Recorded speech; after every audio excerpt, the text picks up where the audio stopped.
இங்கு ஹிமாச்சல பிரதேசத்தில் வீடு கட்டுவதற்கு சமவெளியை கண்டுபிடிப்பது கடினம். ஆனாலும் 4000 மீட்டர் உயரம் வரை மலைகளின் மீது கட்டுமானங்கள் இருக்கின்றன. நக்கர் என்ற சுற்றுலா தலத்தில் குப்ராம் தாக்கூர் தச்சு வேலை செய்கிறார். உள்ளூரிலிருந்து கிடைக்கும் பொருட்களை வைத்து கட்டப்படும் வீட்டை மேற்பார்வை செய்கிறார். இவருக்கு பல தலைமுறைகளுக்கு முன்பு இருந்தவர்கள் பயன்படுத்தும் அதே செயல்முறையை வைத்து கட்டுமானம் செய்கிறார்.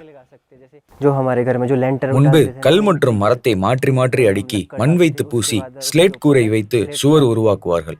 இந்த அடுக்குகளுக்கு இடையில் உள்ள இடைவெளியை வைக்கோல் வைத்து நிரப்புவார்கள். மண் மற்றும் பிற இயற்கை பொருட்களை வைத்து இப்படிதான் மரபு வீடுகளை கட்டுமானம் செய்தார்கள். மூத்தவர்களிடம் மட்டுமல்லாமல் உள்ளூரில் இருக்கும் கட்டிட வடிவமைப்பு ஸ்டுடியோவான நார்த்திலும் இவர் திறன்களை கற்றுக்கொண்டிருக்கிறார். இந்த பகுதியில் பூகம்பங்கள் அதிகமாக வரும். ஆகவே இந்த கட்டுமான பொருட்கள் பல காலம் நீடித்து நிலைக்கும். இந்த பகுதியின் மரபு பல சுற்றுலா பயணிகளை ஈர்க்கிறது என்றாலும் பல புதிய கட்டுமானங்கள் கான்கிரீட்டால் உருவாக்கப்படுகின்றன. இந்த கட்டிடம் சரியலாம்.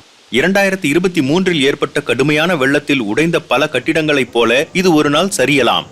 வலுவான கான்கிரீட் மற்றும் உருக்கால் செய்யப்பட்ட கட்டிடங்கள் கூட ஒரு சீட்டுக்கட்டு கோபுரம் போல சரிந்தன. 71 பேர் இறந்தனர், பலர் காயமடைந்தனர். ஆனாலும் இந்த பகுதியின் நகரமயமாக்கல் அதிவேகமாக இருக்கிறது. கட்டிடங்களின் வளர்ச்சி மலைகள் மீது ஒரு பெரிய அழுத்தத்தை ஏற்படுத்துகிறது. நக்கரில் பல பழைய கட்டிடங்கள் அதிக பாதிப்பில்லாமல் வெள்ளத்தை ஓரளவு தாங்கிவிட்டன. இதனால் புதிய கட்டிடங்களை கட்ட மரபு சார்ந்த முறைகளை பயன்படுத்தும் நார்த் கலெக்டிவின் முறை மீது அதிக கவனம் வந்திருக்கிறது. இந்த முழுமையான அணுகுமுறையை பிரபலப்படுத்துவதன் மூலம் முழு இமாலய பகுதியையும் ஊக்குவிக்க முடியும். கட்டிடக்கலை மரபை பயன்படுத்திக் கொள்வதன் மூலம் பொறுப்பாக கட்டுமானம் செய்வார்கள்.